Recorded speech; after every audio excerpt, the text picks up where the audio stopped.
Estamos de volta com a nossa aula de História do Pensamento Econômico, a unidade 1. Dedicamos o bloco anterior a dois expoentes, né, da economia clássica, o Malthus e o David Ricardo. Trouxemos aqui a contribuição de cada um deles, né, o Thomas Malthus com a noção do ensaio sobre a população, uma preocupação social dentro da economia, uma preocupação com as pessoas, uma preocupação com a moralidade, né, trazendo a questão da ética, a questão da moral para dentro, né, da ciência econômica. Depois o David Ricardo, né, um teórico muito importante dentro da economia clássica, né, do classicismo inglês, vigente e dominante à época. O David Ricardo pega insights do Adam Smith, ele tem a riqueza das nações como livro ímpar, né, para desenvolver a sua teoria e a contribuir com a questão do salário, com a questão da renda da terra, com a questão dos lucros, com a questão do salário, com a questão da divisão, da repartição do produto social entre diferentes pessoas, entre diferentes estratos sociais, né, uma preocupação também distributiva, né, da questão distributiva e a questão também da tributação por parte do governo. Aí eu deixava para você uma interatividade sobre o David Ricardo, né, e fazíamos ali a pergunta para você e a alternativa correta é a alternativa A. A distribuição do produto social entre as classes tomou lugar central na discussão acerca do desenvolvimento econômico. Então veja, a escola clássica, ela é uma escola que ela desenvolve o pensamento econômico visando mais uma questão de longo prazo, né? Estamos olhando mais para uma questão de longo prazo, impregnando aqui questões relacionadas a crescimento e desenvolvimento econômico. Enquanto o Smith ele está olhando mais uma questão de crescimento econômico, o David Ricardo está olhando mais uma questão de desenvolvimento econômico e uma questão mais de desenvolvimento econômico e social. Mas por que essas distinções de olhares? Primeiro porque quando o Smith está olhando para a economia, o capitalismo ele é nascente. E quando o David Ricardo está olhando para a economia, o capitalismo ele já está apresentando evolução, e ao apresentar evolução, ele já apresenta o seu lado bom e o seu lado ruim. Thomas Malthus foi olhar o lado ruim, né, do sistema capitalista de produção, principalmente para o lado proletário, com a questão da urbanização, do inchaço das cidades e por aí vai. Então nós temos duas visões aqui que são diferentes, mas que elas são contributivas. Há uma discussão muito grande dentro da ciência econômica de que para uma economia se desenvolver, primeiro ela precisa crescer. Mas no mundo contemporâneo, existem economias que se desenvolvem não especificamente com o crescimento econômico. Há outras medidas de desenvolvimento, mas que esses autores não estavam verificando simplesmente porque elas não existiam.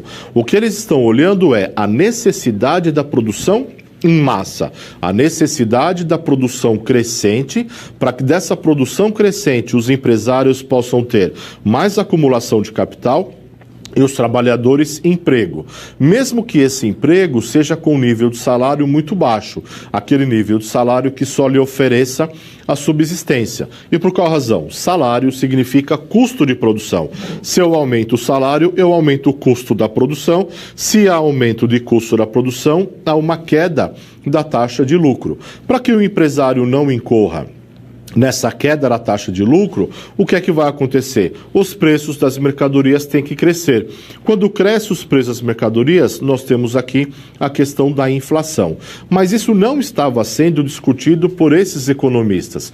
O que eles estavam buscando era qual é a medida do valor.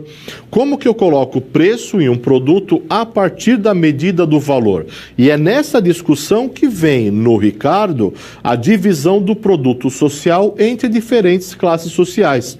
Qual é o valor que diferentes classes sociais dá para cada objeto?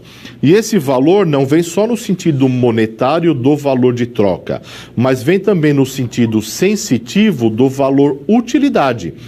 Compra-se mercadorias porque elas apresentam uma certa utilidade. E a partir da utilidade, como é que eu dou valor a essas mercadorias? Aí vão surgir outros economistas dentro da escola clássica, olhando para diferentes nuances do comportamento social e como que o capitalismo modifica o comportamento da sociedade. Então, outros autores, Bentham, Sé, Sênior e Stuart Mill, eles vão buscar nas suas teorias características fundamentais do capitalismo que modificam o comportamento humano. A gente pode dizer que esses economistas, eles vão ajudar lá na frente ao desenvolvimento da economia comportamental, ao desenvolvimento da psicologia econômica. Então, economia comportamental, a psicologia econômica discutida na passagem do século XX para o século XXI, vão beber nessa fonte, vão beber na fonte desses economistas clássicos que estão olhando a questão do comportamento do ser humano dentro do sistema capitalista de produção. E aqui nós vamos ter o Jeremy Bentham, ele também é inglês e ele é considerado o pai do utilitarismo. Então veja, o desenvolvimento da escola utilitarista não nasce do nada. Ela nasce da onde? Da discussão que o Smith e da discussão que o Ricardo já fez sobre o valor utilidade e sobre o valor trabalho e sobre o valor de troca.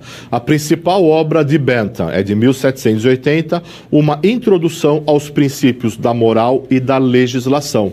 O que está sendo discutido aqui? Princípio da motivação humana, desejo de maximizar a sua função utilidade. Fundamentado nas ideias hedonistas, os homens procuram o que lhes oferece prazer, buscando distanciar-se do que lhes gera dor e sofrimento. Agora eu faço uma pergunta: como monetizar o prazer? Como monetizar aquilo que traz prazer no consumo social? Como é que eu consigo dizer que eu valoro mais um tipo de fruta do que outro, né? Como é que eu digo que a maçã me traz mais utilidade do que a pera? Ou para uma outra pessoa que a goiaba vermelha traz mais utilidade do que a goiaba branca? Tudo bem, isso é uma medida de satisfação, tá? No princípio do sentimento. Agora, como justificar economicamente isso daqui?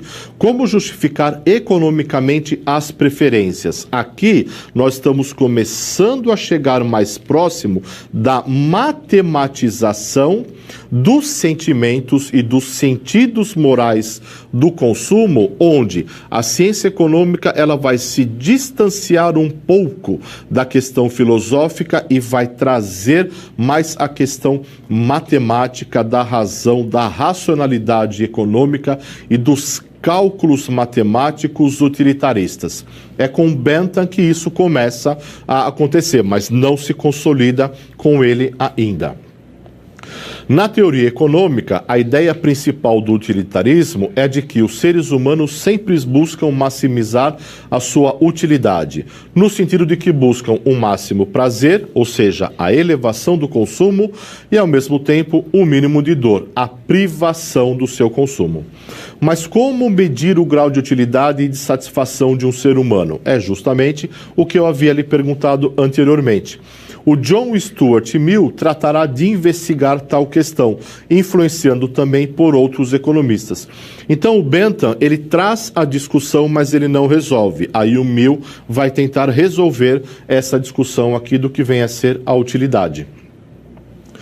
Nós temos um outro economista, Jean-Baptiste Say, francês, sua principal obra, 1803, Tratado de Economia Política. O que ele procura fazer? Explicar como as riquezas são criadas, distribuídas e consumidas. Toda vez que você ouvir falar do Jean-Baptiste Say, ou toda vez que você ouvir falar do Say propriamente dito, a sua lei vem junto. Qual é a sua lei? A oferta cria sua própria procura. Ou seja, a oferta cria sua própria procura. O que significa isso? Significa que a economia está sendo olhada pelo lado da produção. O que o Sé procura explicar aqui? Basta que haja empresários produzindo, que sempre haverá no mercado consumidores interessados nessa produção. E tudo aquilo que for produzido vai ser consumido, porque tanto o empresário, produtor, como família consumidora encontra utilidade nessa produção e nesse consumo. Então, eles estão pensando em uma economia de equilíbrio. A oferta cria a sua própria procura, que é a chamada lei de Sé, já dá insights para o desenvolvimento dos mercados em concorrência perfeita, em que a demanda sempre está em equilíbrio com a oferta. Não existe escassez, também não existe excedente, e a sociedade está completamente satisfeita com aquilo que tem à sua disposição em termos de consumo. Só que o Sé, ele olha para a economia mais pelo lado macroeconômico do que pelo lado microeconômico. Ele vai ajudar depois no desenvolvimento da teoria macroeconômica que vai acontecer com John Maynard Keynes, né? O Keynes, ele é o pai da macroeconomia e ele vai contradizer essa lei de Sé, porque o Keynes, ele olha a economia pelo lado da demanda e não pelo lado da oferta. Outro economista também dentro da escola clássica é o Nassau Williams Senior, ou conhecido como Sênior somente. Em inglês, sua principal obra de 1836, Esboço da Ciência de Economia Política. Olha lá, Esboço da Ciência de Economia Política. Procura formalizar a diferença entre o que seja economia positiva e economia normativa. Logo quando nós começamos a estudar a ciência econômica, um ponto de destaque é justamente esse. O que é a ciência econômica normativa e o que é a ciência econômica positiva. A ciência econômica normativa traz ideologia, juízo de valor, aquilo que eu acredito seja. O que é a ciência econômica positiva? É a afirmação, é o impregnar do positivismo dentro do estudo da ciência econômica e afirmar, dizer por concreto como efetivamente um fenômeno ou um objeto ele funciona. E aí, para isso, o Sênior, ele desenvolve 4 postulados dentro da sua teoria. Primeiro postulado, todas as pessoas procuram obter com o menor sacrifício possível um montante maior possível de artigos de riqueza. O que é que significa isso? Significa dizer que as pessoas querem gastar o mínimo necessário da sua renda para obter o máximo possível de bens que são os necessários. Segundo postulado, a população está limitada pelos males morais ou físicos ou pelo medo da falta daqueles artigos de riqueza que os hábitos de cada grupo de habitantes o levam a exigir. O que é que significa isso daqui? A sociedade tem medo de não produzir, consumir no futuro aquilo que consegue consumir no presente. Terceiro postulado, os poderes da mão de obra e dos outros instrumentos que produzem a riqueza podem ser aumentados indefinidamente ao usar seus produtos como meios para produzir mais. O que está dizendo aqui nesse postulado? Que o próprio processo de produção cria novas formas de produzir coisas diferentes e essa criação sempre gera uma quantidade maior de produtos para o período seguinte. Então aqui ele já está dizendo de produtividade, de eficiência, de melhoria de uso de recursos. Quarto postulado, existência de rendimentos decrescentes de escala na agricultura em relação à quantidade de mão de obra. Aqui ele já está dizendo que há uma dificuldade, né, nos campos agrícolas de sempre renovar as propriedades do solo quando esse solo ele é extenuado, né, quando esse solo ele é utilizado à exaustão. E aí então eu vou ter uma diminuição do rendimento da produtividade agrícola em função da quantidade maior de mão de obra para a produção de agricultura. Outro economista inglês, John Stuart Mill, a sua obra principal de 1848, Princípios de Economia Política. Aqui ele efetua uma crítica ao utilitarismo, mas não o rejeita.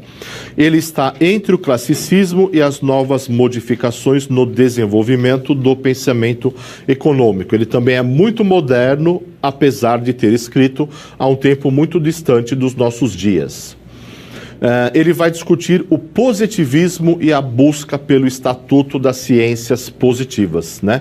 Nós podemos dizer assim, que o Stuart Mill, ele é o pai do positivismo dentro da ciência econômica, porque ele foi influenciado por Auguste Comte. Estudos de economia sobre os princípios ricardianos, procurou investigar o meio social e político do qual foram tiradas as generalizações ricardianas e procurou distinguir economia pura de economia aplicada. E depois ele também desenvolveu sua teoria em cima das leis de funcionamento da produção e da distribuição da riqueza. Quais são as leis que governam a produção? Elas são imutáveis, fixas pela natureza e fixadas também pela tecnologia. E quais são as leis que governam a distribuição? São parcialmente instituição humana, resultantes de mecanismos sociais e institucionais. Ou seja, o que é que gera a distribuição da produção? É o próprio convívio social, é a própria interação entre os seres humanos, é a própria interação dotada de liberdade que faz com que a repartição do produto ela aconteça sem a necessidade de um agente externo, no caso, o Estado. Vamos então a mais uma interatividade de nossa aula. Acerca do pensamento utilitarista, indique a alternativa correta. Alternativa A. Não é influenciado pelos principais poetas clássicos. Alternativa B. Aprofunda ainda mais o caráter filosófico da economia política. Alternativa C. Prevalece a economia normativa. Alternativa D. Procura distanciar-se do papel filosófico da economia admitido até então. E a alternativa E é base para o desenvolvimento somente do marxismo. Vejamos a resposta. Alternativa D. Procura distanciar-se do papel filosófico da economia admitido até então. E aqui eu finalizo a unidade 1. Espero que você aprofunde seu conhecimento com a leitura do livro-texto. Até a próxima.